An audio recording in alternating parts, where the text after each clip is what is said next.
네, 안녕하세요. 후나말씀입니다. 네, 오랜만에 카메라를 켰습니다. 네, 저는 지금 열심히 출근을 하러 가고 있고요. 제 직업 특성상 출근지가 일정하지 않은 부분이 있어서 그전하고는 좀 다른 풍경으로 가고 있습니다. 네, 그동안 싱어게인이 끝난 지도 시간이 이제 꽤 됐죠.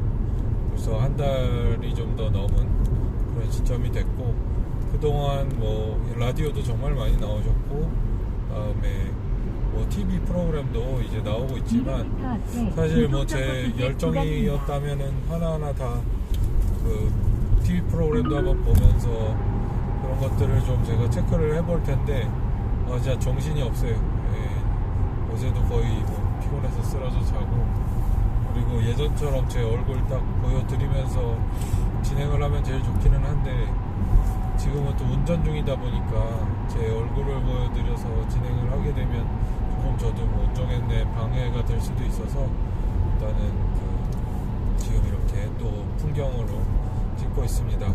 그래서 풍경 보기 좀 그러신 분들은 그냥 목소리만 잘 들어주셔도 될 것 같고요. 여튼 그동안 이제 이승윤님의 여러 예능이나 이런 프로그램을 잘 봤고, 이제 계속 세 분이 같이 다니는데 그런 부분은 저는 되게 긍정적으로 보고 있습니다. 왜냐하면 이제 예능이나 이런 프로그램들은 그 분량이나 이런 것들이 상당히 부담이 상당히 크거든요. 그런데 이제 세 분이 그렇게 나왔을 때 분량도 이제 줄어드는 부분도 있거니와, 그 셋이 나왔을 때 그 케미나 이런 것들도 상당히 또 사람들이 좋아줄 만한 그런 케미들이 있어서, 이승윤님이 그런 식으로 이제 계속 얼굴을 알려나가는 거는 상당히 현재는 좋게 잘 되고 있다고 봅니다. 네, 조만간 이제 콘서트가 있기 때문에 이제 콘서트에서 나오는 여러 이제 뉴스나 것들이 좀 생선이 될 수는 있겠지만, 원래는 이제 승윤님이 이제 본인 음악 활동을 좀 진행을 하는 것이 사실은 제일 이제 중요한 부분이 되겠죠. 특히 이승윤님이 기존에 어쨌든 그 음악들을 다 가지고 있었고, 어떤 분이 편집한 거 보니까 거의 2시간어치가 나오는 그런 유튜버 중에서 이승윤님의 곡을 다 합쳐서 거의 2시간이 넘는 것도 있더라고요. 그리고 저도 2시간 거는 못 들어봤는데 한 1시간 넘는 것은 저도 좀 봤었는데, 워낙 오랜 기간 동안 곡 작업을 해왔다 보니까 그 곡의 느낌이나 보는 것들이 상당히 많이 다르더라고요. 그리고 이제 이승윤님이 몇 번 이제 말씀하셨던 것처럼 본인이 그 편곡이나 이런 것들을 할 때 100%로 하지 않고 좀 이 정도면 됐다 하면서 좀 그만했다 이런 말씀하셨는데, 사실 곡을 들어보면 약간 그게 어떤 느낌인지 좀 짐작이 가는 그런 곡들도 좀 약간 눈에 띄기도 해요.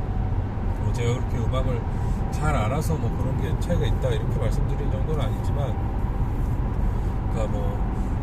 제가 왜 그런 걸 좀 느끼냐면, 나중에 이제 공연을 하거나 이렇게 됐었을 때는 오히려 음악이 더 세련돼지고, 다음에 더 잘 꽂히는 반면에 오히려 음원일 때가 이거는 약간 그렇게 딱 꽂히진 않는데 약간 그런 느낌들이 몇몇 곡이 있었거든요. 그래서 그런 것들을 제가 보면서 이게 어쨌든 승윤님은 절대 거짓말은 절대 안 해요.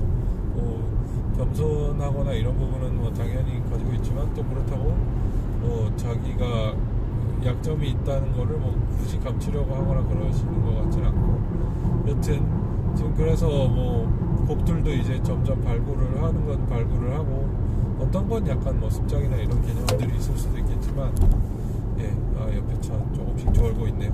어쨌든 잘 가고 있고요. 그래서 여튼 이승윤님의 여러 라디오나 이런, 제가 봤을 땐 당연히 김이나 작가가 했던 별이 빛나는 밤에가 가장 레전드 편이었고, 나머지 분들 것도 이제 나름 재미 있었는데 좀 몇몇 분들은 실망스러운 DJ도 있었던 부분도 있었고, 그래도 그렇게 그 무대마다 이제 다른 곡들로 해가지고 승희님이 자기의 곡들을 소개하는 모습들은 상당히 인상이 깊었고요. 아무튼 이제 벌써 3월이 중반으로 이제 치닫고 있습니다.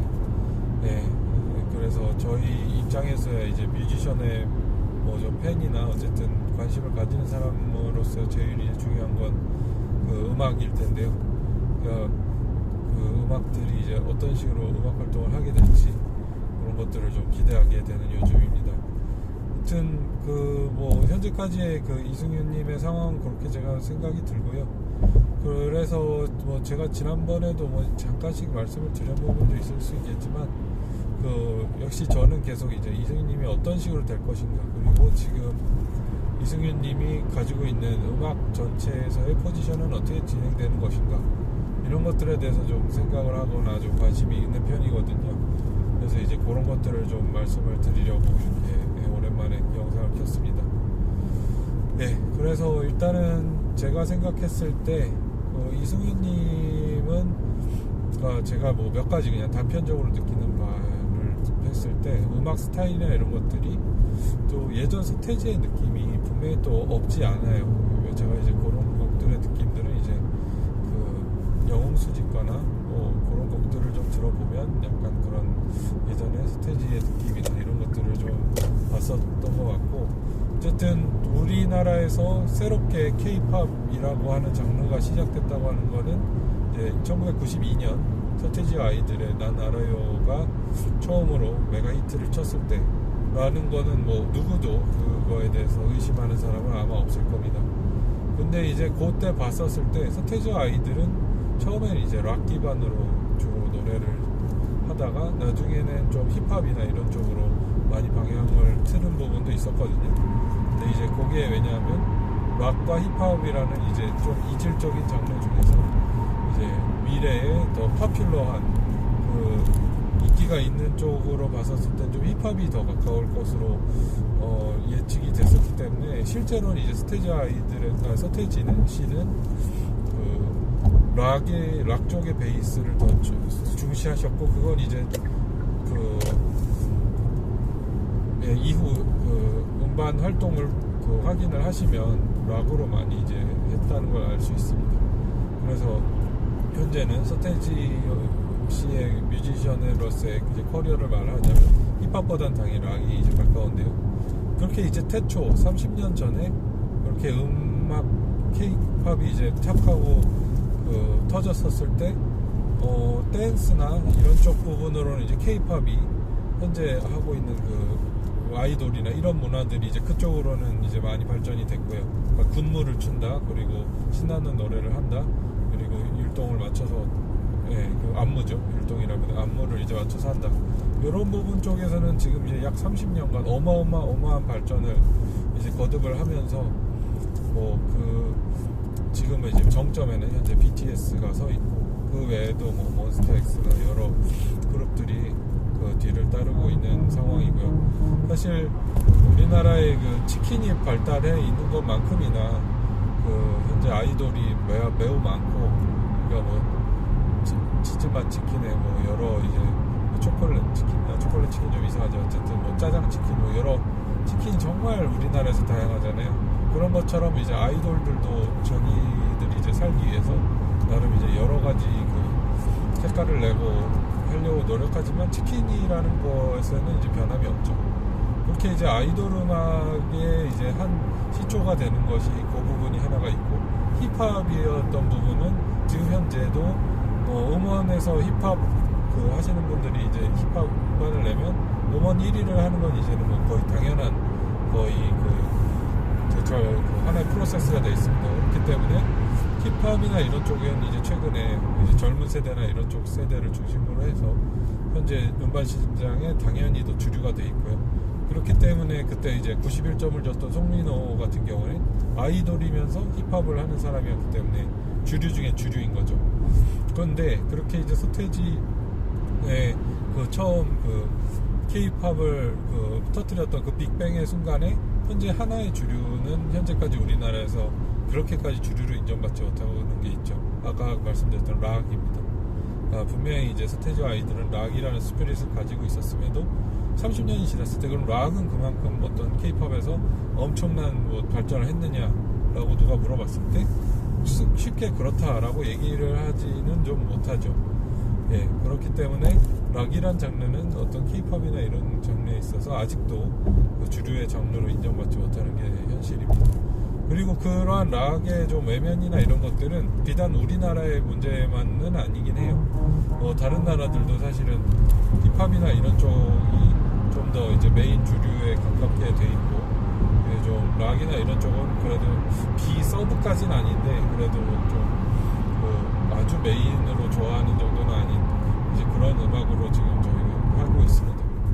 그런데 이제 우리나라도 사실 뭐 음반 시장이 작다 하지만 5,200만이란 국민이 숫자가 그렇게 또 숫자가 많이 적은 건 아니거든요. 근데 5,200만의 국민을 상대로 전부 아이돌 음악만 그 음반 시장이 계속 있다고 하면 그럼 5,200만이 다 들을까요? 그래서 이제 그 반작용으로 하나 나왔던 것이 그 트로트죠. 예, 트로트는 당연히도 지금의 아이돌과는 아주 대척점에 있는 것이죠. 나이 이제 많으신 분들이 기존에 이제 전통적인 트로트나 이런 쪽을 그 즐기셨던 분들이 최근에 이제 젊은 트로트인들을 중심으로 해서 그 트로트의 그 생명력을 현재 불어넣고 있는데요. 근데 이제 트로트는 그 음악의 특성이나 이런 것들 특성상 어떤 뭐 진보적이거나 새로운 거를 뭔가 만들어내기는 좀 어려운 부분들이 있죠. 그러니까 어느 정도 이제 멜로디나 이런 것들도 상당히 고정되어 있는 부분이 있고 표현하고자 하는 어떤 그런 생각들이나 이런 것들도 거기에 이제 어느 정도 종속이 될 수밖에 없기 때문에 그 트로트의 장르의 그런 한계 확장성은 좀 그렇게 넓지 않다고 그렇게 제가 생각이 듭니다. 그렇다면 제가 아까 말씀드렸던 아이돌이라는 측면 하나, 그 다음에 이제 트로트라는 측면 하나, 그렇게 이제 돼 있고, 그럼 중간을 아우르는 그 층이 있어야 되잖아요. 아이돌도 별로고 트로트도 별로다. 그런데 지금까지는 물론 중견 음악가들이 이제 뭐 박정현 씨든 뭐 김원수 씨도 여러분들이 있었지만 그게 뭔가 현대적으로 다가올 만한, 2021년 현재적으로 다가올 만한 어떤 뮤지션은 좀 찾아보기가 쉽지가 않았어요. 그동안 계속 그 나는 가수다부터 해서 나름 여러 그 시도들이나 그런 중간 영역의 어떤 그 리스너들을 잡을 수 있는 어떤 그런 시도들은 줄기차게 해왔지만 정작 그런 것들이 반짝하고 한번 그 터지긴 했었으나 대부분 6개월 내지 1년이면 그냥 모든 사람들의 머릿속에 잊혀지는 경우가 많이 있었죠.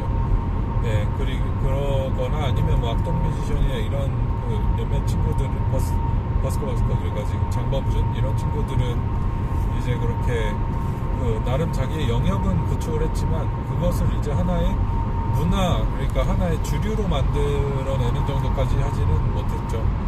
그래서 그 하나의 그 영역에 머물러 있는 상황이었는데 그 의미에서 제가 이제 상당히 설명이 길었는데 그 이승윤이라는 사람은 그럼 과연 어느 영역에 들어가야 할 사람인가를 저희가 살펴봐야 되잖아요. 그러면 그런 것들을 살펴보기에 앞서서 일단 지금 이제 또 휴게소가 점점 가까워오고 있어서 일단 휴게소를 잠깐 들르고 2부에서 계속 이어나가도록 하겠습니다.